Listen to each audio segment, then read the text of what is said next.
నారా చంద్రబాబు నాయుడు గారు ఎలక్షన్ ముందర 50 సంవత్సరాలు నిండిన వారికి పెన్షన్ అవకాశం కల్పిస్తానని చెప్పి మాటిచ్చారండి. అన్న విధంగానే ఆయన గెలిచి ముఖ్యమంత్రి అయి నెల రోజులైన సందర్భంగా ఆయన అధికారులకు ఆదేశాలు జారీ చేశారు. 50 సంవత్సరాలు నిండిన వారికి పెన్షన్ ఎలిజిబిలిటీ కల్పిస్తూ అప్లికేషన్కి అవకాశాలు చేయాలని, దాని దిశగా కసరత్తు చేయాలని చెప్పేసి అధికారులను ఉద్దేశించి చెప్పారు.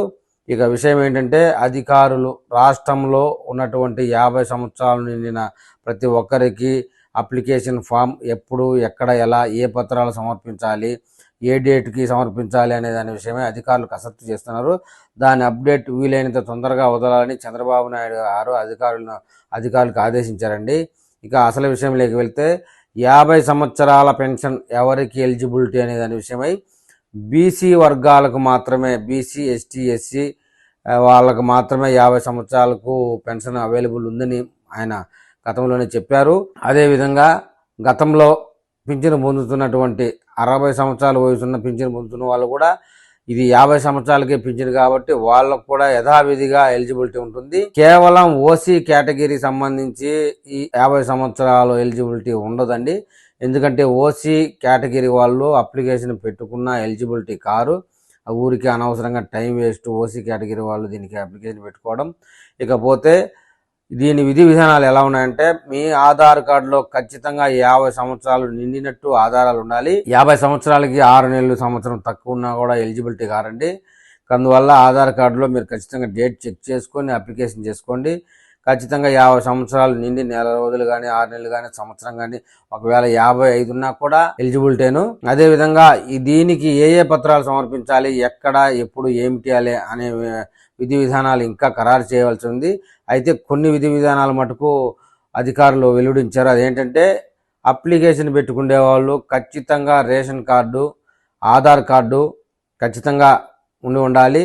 పోతే ఇన్కమ్ సర్టిఫికెట్ సంవత్సరానికి 10,000 రూపాయలు, పల్లెల్లో ఉన్న వాళ్ళు 10,000 రూపాయలు ఆదాయంతో, పట్టణ ప్రాంతాల్లో 12,000 రూపాయలు ఆదాయంతో ఉన్నటువంటి ఇన్కమ్ సర్టిఫికెట్. అయితే ఇంకొకటి ముఖ్యమైనది ఏంటంటే క్యాస్ట్ సర్టిఫికెట్, కులగణన పత్రం. మీరు బీసీ, ఎస్సీ, ఎస్టీకి సంబంధించిన వారై ఉన్న అని తెలపడం కోసం మీకు ఖచ్చితంగా క్యాస్ట్ సర్టిఫికెట్ అయితే ఉండాలి. ఈ 3 పత్రాలు ఖచ్చితంగా ఉండాలండి. ఈ 3 పత్రాల్లో ఏది లేకపోయినా మీ అప్లికేషన్ రిజెక్ట్ చేయబడుతుంది. కాబట్టి ఈ 3 పత్రాలు మీరు తొందరగా దగ్గర పెట్టుకొని ఉండండి. ఎందుకంటే ఆగస్టు మొదటి వారంలో 50 సంవత్సరాల పింఛన్దారులకి అప్లికేషన్ పెట్టుకోవడానికి ఒక డేట్ అనేది ఇవ్వబోతున్నారు. ఆ డేట్ లోపల మీరు ఈ పత్రాలు రెడీ చేసుకుంటే తొందరగా మీకు అప్లికేషన్ యాక్సెప్ట్ చేసి నెక్స్ట్ మంత్ నుంచి, అంటే సెప్టెంబర్ మంత్ నుంచి మీకు పింఛన్ వచ్చే అవకాశం ఉంది. ఇకపోతే ఈ పింఛన్దారులకి ఎలిజిబిలిటీ కాని వారు ఎవరంటే, ఉద్యోగస్తులైండి, గవర్నమెంట్ ఉద్యోగస్తులైండి, ఆ కుటుంబంలో అంటే ఒకే రేషన్ కార్డులో ఉన్నటువంటి కుటుంబ సభ్యుల్లో పెద్దవాళ్ళు, తల్లిదండ్రులు కానీ, తాతలు కానీ ఎవరున్నా ఆ కుటుంబంలో మనవడికైనా సరే గవర్నమెంట్ జాబ్ ఉంటే ఈ పింఛన్కి ఎలిజిబిలిటీ కారండి.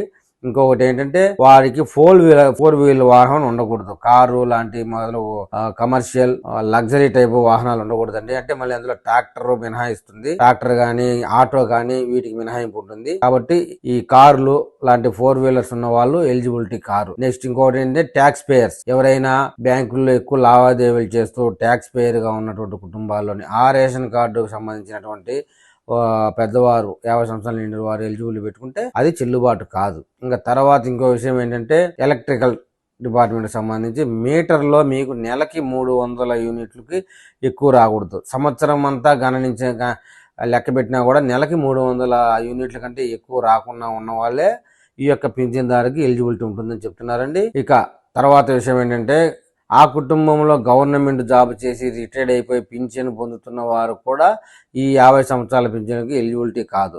వాళ్ళు అప్లికేషన్ పెట్టుకున్నా రాదండి.